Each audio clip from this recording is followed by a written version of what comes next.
Paramra të përveçëm për president e formim të institucioneve diskutuan para 3 ditësh, por nga e mërkura, kryeministri në detyrë Albin Kurti e kryetari i LDK-s Lumir Abdigjiku su takuan më. Nga Lidhja Demokratike e Kosovës sot thamë për televizionin Dugagjini se nuk planifikohet asnjë takim aktualisht, të heshtur qenë edhe nga lëvizja vetëvendosje të cilat zbën të ditur nëse ka pasur diskutime tjera pas të mërkurës, që kjo situatë po shfrytëzohet për t'ju afruar një afati zgjedhor, e thot analisti politik Albinot Maluku. Situatë asaj që mund të konsiderohet jashtë në rendit kushtetues gjithçka,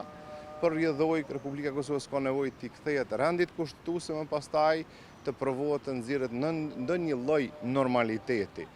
Unë nuk po shoh kontribut të këtyre bashkëbiseduesve në rrafshin e kthimit në rendin kushtetues, sa po shoh në konsumin e kësaj kohe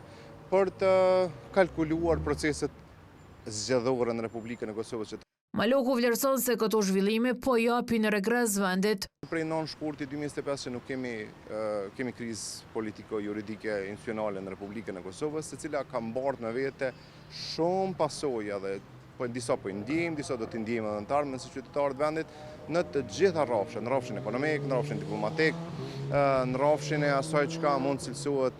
si me thonë, një farë detyrimi i shtetit në raport me qytetarët. Të mërkurën pas takimit të kryetarit të LVV-s Albin Kurtit dhe atij të LDK-s Lumir Abdigjiku, të dy deklaruan se kjo situatë ka nevojë për zgjidhje urgjente dhe shpreh ngadishmëri për të zgjedhur një president jashtë politikës e konsensual.